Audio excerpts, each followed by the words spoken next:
সন্তান ধারণ করে এবং সন্তান প্রসব করে, সন্তানের দুধ খাওয়ানো, সন্তানের প্রতিপালন করা, লালন করা, একটা দীর্ঘ একটা লং প্রসেস, অত্যন্ত কষ্টসাধ্য কাজ।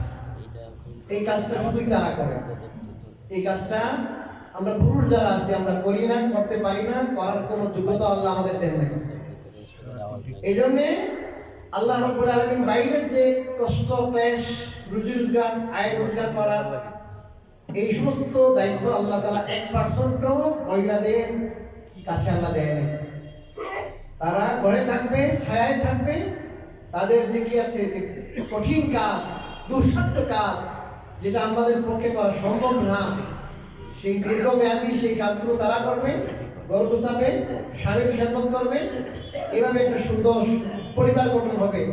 ঘরের মধ্যে আপনার স্ত্রী থাকবেন, আর বাইরে থেকে কষ্ট করে আসবেন স্বামী, তাকে আরাম পৌঁছানোর, তার খেদমত করা, এই কাজগুলো উনি করবেন। ক্ষেত্র বিশেষে যদি যাওয়ার প্রয়োজন হয়, ইসলামে না নাই, যেতে পারবে, তবে সেই যাওয়াটা যেন হয় শরিয়া মোতাবিক। শরিয়া মোতাবিক কেমনে হবে সেটার মোটাটাকে যদি বলতে গেলে, একটা হলো অপ্রয়োজনে যাবে না, অপ্রয়োজনে যাবে না, প্রয়োজনে যাবে। দ্বিতীয় হলো উনি শালীন পোশাক পরে যাবে, অন্যের লোক দৃষ্টি তার উপর পড়ে। আর এখান থেকে মানুষ, আপনার যে সমস্ত মানুষের রুচি খারাপ, রুচির দুর্ভিক্ষ আছে, এই সমস্ত মানুষ তাদের মন্দ স্বার্থ, কুস্বার্থ চরিতার্থ করার জন্য যেন ওদের দিকে না তাকায়, এমন ভাবে নিজেকে আপনার সামলিয়ে শালীন পোশাক পরে, পর্দা করে, নিজেকে আবৃত করে একজন মুসলমান নারীর মতো উনি বাইরে। ইউরোপিয়ান যে কৃষ্টি কালচার আছে এই সময় ফলো করবে না। উনি একজন মুসলমান নারী হিসাবে নিজেকে আবৃত করে, নিজের সম্ভ্রম যেন হেফাজত হয়, কেউ যদি প্রিজিং না করে সেভাবে উনি বের হতে পারে। আর আল্লাহ রাব্বুল আলামিন স্ত্রীদেরকে যে দায়িত্ব দিয়েছেন সেই দায়িত্ব তারা পালন করবে। আর স্বামীদেরকে আল্লাহ তাআলা যে দায়িত্ব দিয়েছেন সেটাও তিনি ভালোভাবে পালন করবে। এখানে যদি কারো দায়িত্বের মধ্যে কোনো গাফিলতি থাকে তখন পরিবারের মধ্যে আগুন আসবে। যেমন উদাহরণত মহিলাদের দিয়ে শুরু করি। তো ঘরের মধ্যে আপনি আসছেন, বাজার সদাই করে আনছেন, আপনি মরিচটা আনতে ভুলে গেছেন, আপনি 2000 টাকার বাজার নিয়ে আসছেন। এখন বেগম সাহেব বলেন আমি ফোন করলাম না, মরিচ আনার জন্য বললাম, তো মরিচ আনো না, আজকে কেমনি কি হবে? জাহান্নামে দেখেছি, জাহান্নামের অধিবাসী বেশিরভাগ নারী। এটা হাদিসে আছে, সহিহ হাদিসে আছে।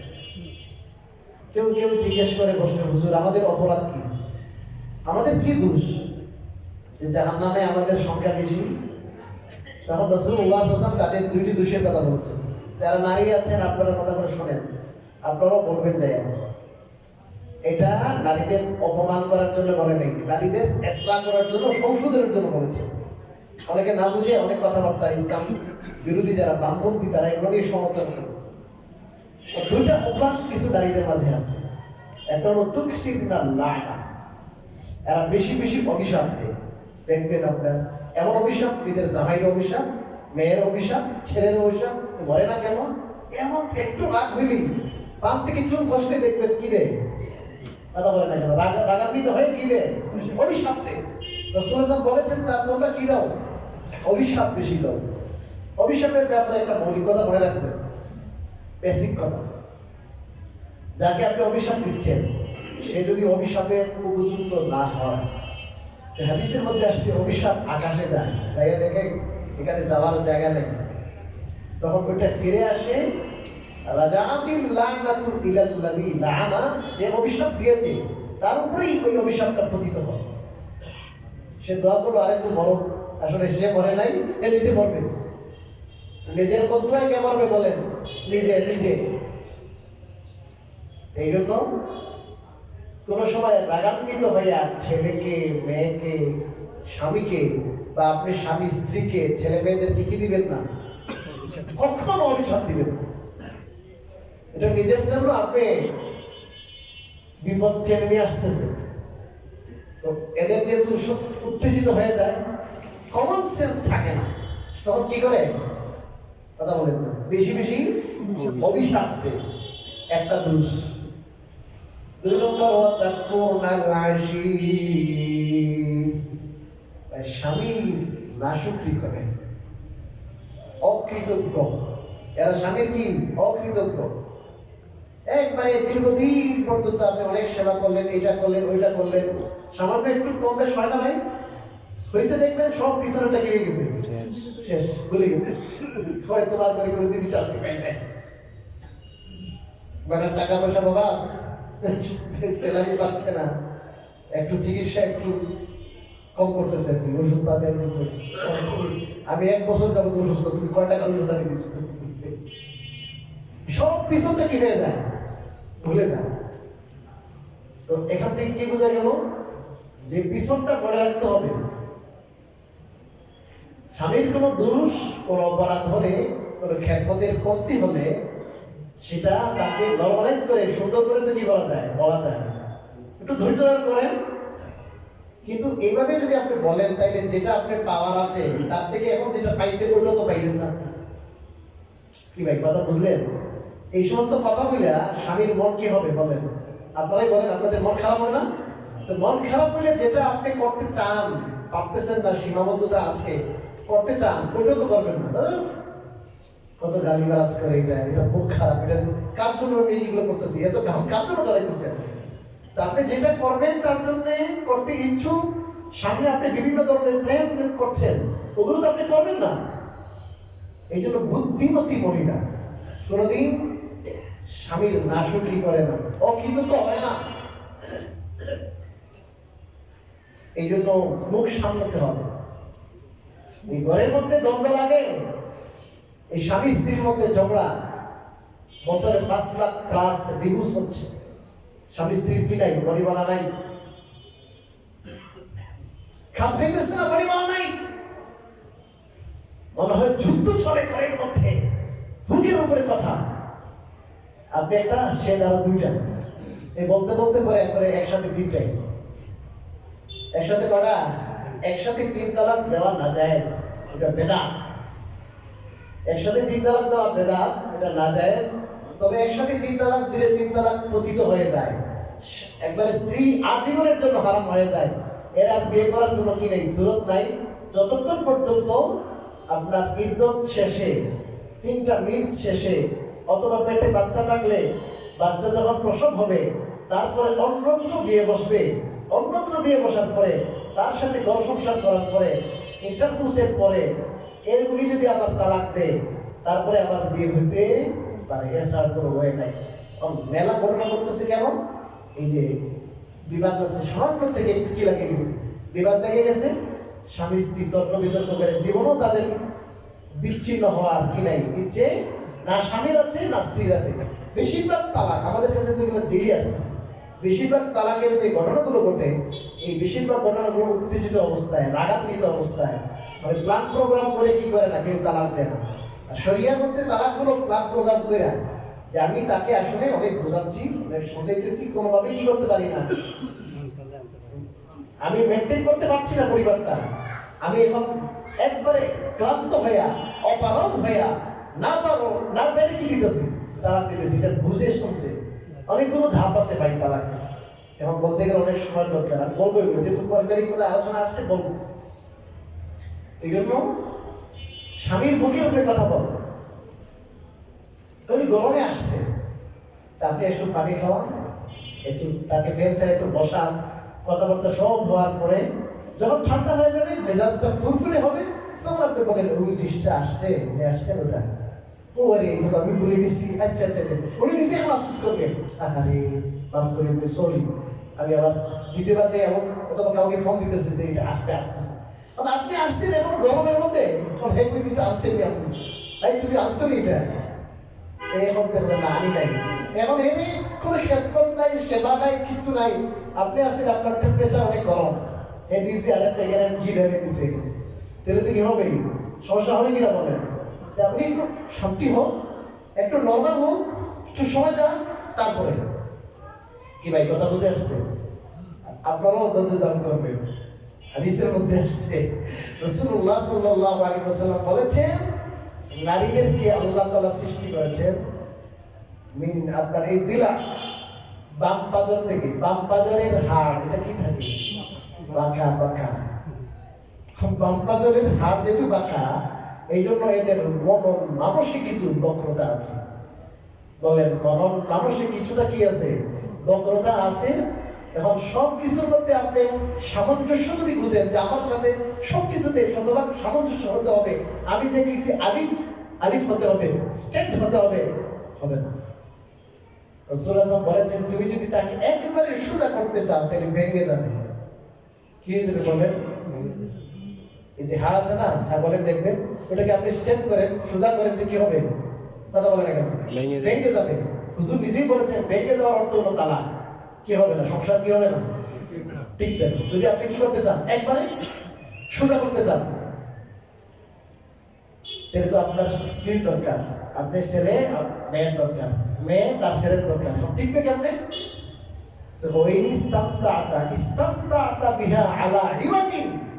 তুমি যদি তার থেকে উপকৃত হও, দাম্পত্য জীবন তুমি বজায় রাখতে চাও, তাহলে কিছুটা বক্রতা নিয়েই তুমি চলতে হবে।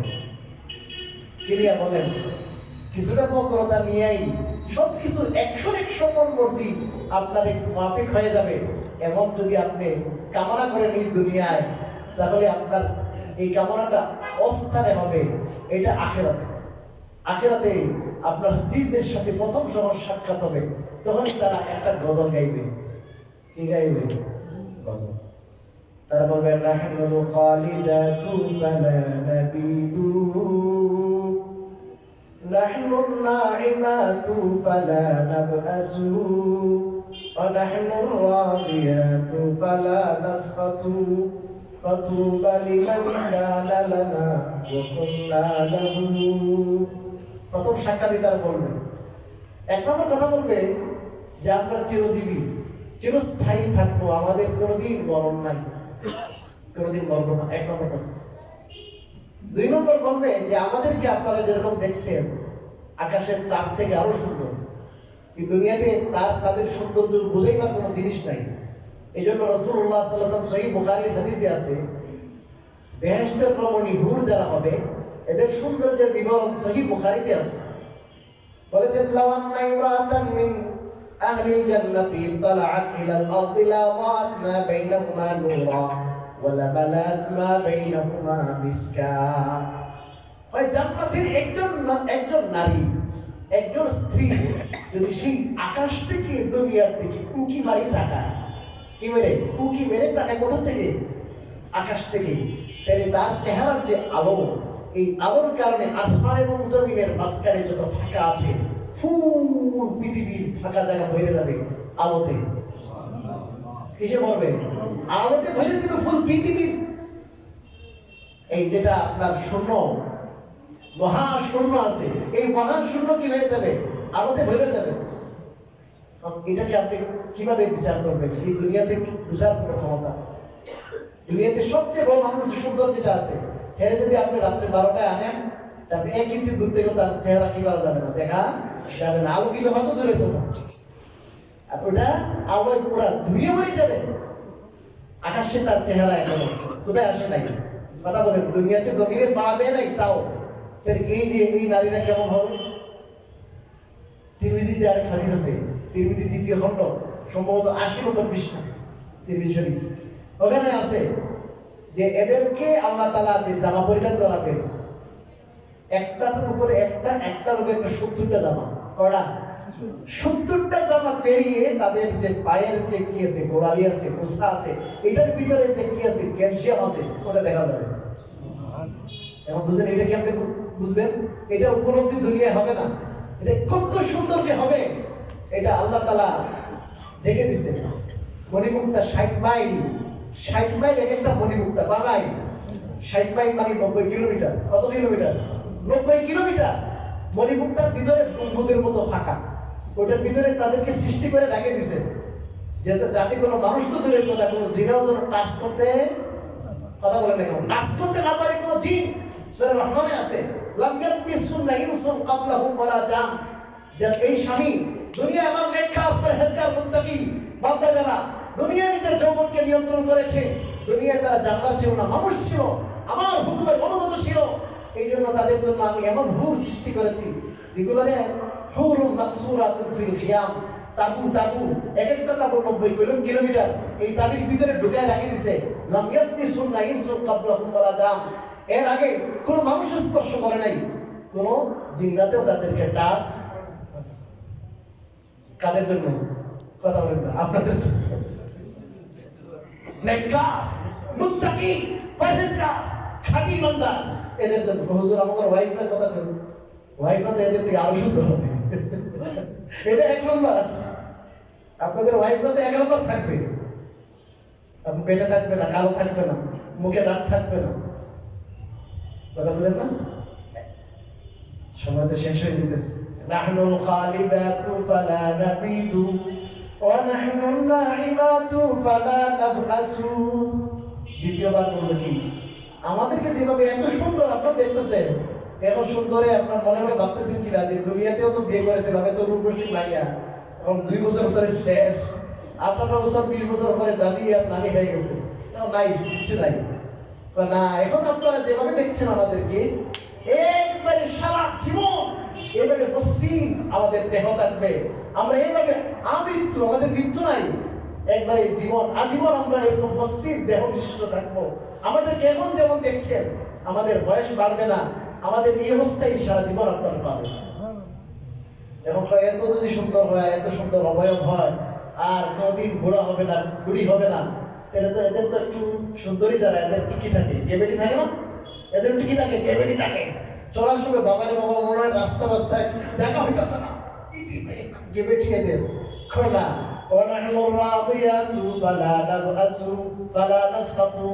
আমরা আপনাদের প্রতি সন্তুষ্ট, জীবনও কোনোদিন কি হবো না, অসন্তুষ্ট হব না। এই ম্যাচিং হয়ে গেছে আগের থেকে কি আছে, ম্যাচিং আছে, জীবনও কি হবে না, 1 সেকেন্ডের জন্য আপনি তার প্রতি অসন্তুষ্ট হবেন না, সে আপনার প্রতি কি হবে না, অসন্তুষ্ট হবে না। ধন্যবাদ দিতেছি আমাদের জন্য যারা, আর আমরা যাদের জন্য, তাদের জন্য ধন্যবাদ, আশীর্বাদ করতেছি, অপেক্ষা করতেছি। এই জন্য দুনিয়াতে স্ত্রীদের যদি সামান্য কষ্ট হয় আপনাদের জন্য, তারা অপেক্ষা করতেছে, অপেক্ষা করেন। হাদিসের মধ্যে, তিরমিজির হাদিসে আছে, স্ত্রীরা যখন কোনো জ্বালায় স্বামীদেরকে অকারণে, তখন হুররা তাকে বলে, এই তোর কাছে কিছুদিনের মেহমান, আমার মেহমানকে জ্বালাইস না, চিনি আমার কাছে আইসা পড়বে। আমাদের উস্তাদ মুহতারাম দারুল মুফতি সাঈদ আহমদ পালনপুরি রহমাতুল্লাহ আলাইহি এই হাদিস যখন পড়াইছেন, তখন বলেন, আমি হাদিস থেকে যেটা আমি বের করেছি সেটা হলো, যে সমস্ত নারীরা স্বামীদেরকে অকারণে জ্বালায়, এরা তাড়াতাড়ি বিধবা হয়ে যায়, এরা বেশি দিন কি হয় না, স্বামীকে পায় না, এরা তাড়াতাড়ি কি হয়ে যায়, বিধবা হয়ে যায়, অকারণে যদি জ্বালায়। এই জন্য স্বামীদেরকে বলবো, আমরা একটু ধৈর্য ধারণ করবো, তাদের একটু উল্টা পাল্টা সহ্য করবো। কি করবো বলেন? সহ্য করবো, আর স্ত্রীরাও একটু ধৈর্য ধারণ করবে। সব কিছু দুনিয়া হয়ে যাবে এমন না। আল্লাহ তাআলা ধৈর্যের মধ্যে কি রাখছেন? ধৈর্যের মধ্যে সুফল রাখছেন, ধৈর্যের অনেক ফল আছে। এবং ঘরের মধ্যে আপনারা স্বামীরা কি করবে, একটু কাজে কামে শরীক হবে। হাদিসের মধ্যে আসছে, হযরত আয়েশাকে জিজ্ঞেস করেছেন আসমাত রাহিমাহুল্লাহ, যে আল্লাহ রাসূল ঘরে কি করেন? তখন আয়েশা রাদিয়াল্লাহু তাআলা বলছেন যে আল্লাহ রাসূল ঘরে তোমরা যা করো এটাই করতে। কানা ফি মেহনাতি আহলিহি, ঘরের কাজটা করতেন। স্ত্রীদের কাজ আছে না, এই কাজে একটু শরীক হইতেন। আপনি তো ঘরের বস হয়ে বসে আছেন, আমার কাজের গোয়ায় কাজ করবে, আমার ওয়াইফে কাজ করবে, সব গুছাই আমাকে দিবে না। রাসূল সাল্লাল্লাহু কিছু সহায়তা করতেন, স্ত্রীদেরকে কি করতেন, ঘরের কাজে কি করতেন, সহায়তা করতেন। হাদিসে আছে রাসূল নিজের কাপড় সেলাই করতেন, জুতা সেলাই করতেন, নিজের জুতা সেলাই করতেন। কাপড়ে একটু কি হয়ে গেছে, সমস্যা হয়েছে, রিপু করতেন নিজে। এই জন্য নিজের ছাগল নিজের দোহাইতেন। এগুলো পরে ক্রেডিট কি হয়ে যায় না, কমে যায় না। এই জন্য অনেকে ক্রেডিট মনে করে যে আমি কিছু করি না, আমি বস না। ভাই, ঘরের কাজ নিজে করবো, স্ত্রীদের সাথে একটু কাজ করবো। আপনি বিচি নিয়ে আসছেন, এখন বিচির সময় না, বিচি বাঁচতে কি লাগে, সময় লাগে কিনা? তোমার আমি একটু বাঁচি, তুমি একটু বাঁচি, একটু অসুস্থ তুমি, একটু আমি ভাতটা রান্না করে বলো। তবলিগে যারা জানেন, আলহামদুলিল্লাহ রান্না বান্না জানেন, আপনার রান্না একটু শিখে বলাই, একটু কাজ করি। মাছ আনছেন, ছোট মাছ, বড় মাছ, হ্যাঁ, চেরা আনছেন, তো নিয়ে আসছেন, দাম দিয়ে পয়সা খরচ করছেন, ঘরে তো অনেক সময় লাগবে। বেচারিকে কি করবে, আপনি একটু মাছ বাড়াইতে সহায়তা করেন। এভাবে যদি করেন তাহলে পরিবার কি হবে? সুন্দর হবে। পরিবারে কি হবে না? জঞ্জাল হবে না, ঝামেলা হবে না। পরিবার একবারে আজীবন আপনি সুন্দর থাকবে। আল্লাহ রাব্বুল আলামিন আমাদেরকে কথাগুলো বুঝায় এবং আমল করার তৌফিক